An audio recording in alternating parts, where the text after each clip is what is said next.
পরিবারের প্রধান যিনি নারী তার হাতে একটি ফ্যামিলি কার্ড প্রদান করা হবে।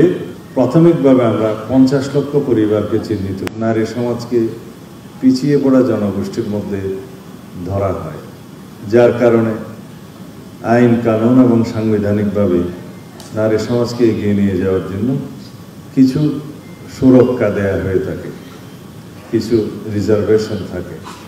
সেটা আমাদের এই দক্ষিণ এশিয়ার মধ্যে অনেকগুলো দেশে আরও বেশি লক্ষণীয়। তার সাথে সমাজের পিছিয়ে পড়া অন্যান্য অংশ যেমন শিশু, আদিবাসী, বিভিন্ন রকমের নৃতাত্ত্বিক জনগোষ্ঠী তাদেরকে ধরা হয়। তাদের উন্নয়ন অগ্রগতির জন্য এবং সাম্য বিধান করার জন্য কিছু কনস্টিটিউশনাল বিধান রাখা হয়েছে, আমাদের দেশেও রাখা হয়েছে। সেজন্য চাকরি বাকরির ক্ষেত্রে থেকে শুরু করে নারী শিক্ষার থেকে শুরু করে সমাজের বিভিন্ন স্তরে, রাষ্ট্রের বিভিন্ন স্তরে নারীদের যাতে অংশগ্রহণ সাম্যমূলক হয়, সমতার দিকে আসে, ক্রমান্বয়ে সেই বিধানটা রাখা হয়েছে। এটা রাখতে হয়, তা না হলে রাষ্ট্রের মধ্যে পিছিয়ে পড়া জনগোষ্ঠী সবসময় পিছিয়ে থাকবে, তারা সামনের দিকে আসবে না।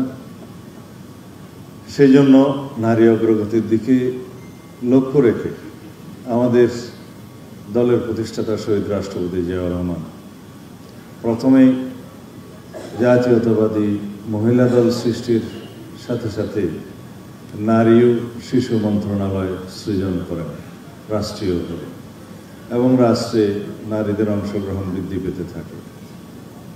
একইভাবে নারীদের সংসদীয় আসন বৃদ্ধি করার দেশনেত্রী বেগম খালেদা জিয়া এবং নারীদের কল্যাণার্থে, নারীদের শিক্ষা অগ্রগতির জন্য, নারী শিক্ষার জন্য অবৈতনিক শিক্ষা ব্যবস্থা চালু করা 1991 সালের সরকারের সময়।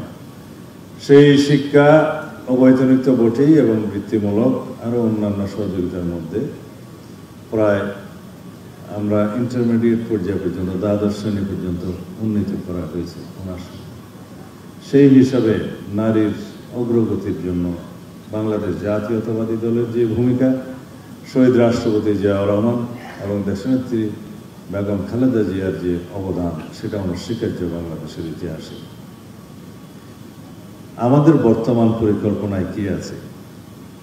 আমাদের নেতা জনাব তারেক রহমান যে 31 দফা সংস্কার প্রস্তাব জাতির সামনে উপস্থাপন করেছিলেন, সেই 31 দফার ভিত্তিতে আমরা বিভিন্ন পরিকল্পনা প্রণয়ন করছি।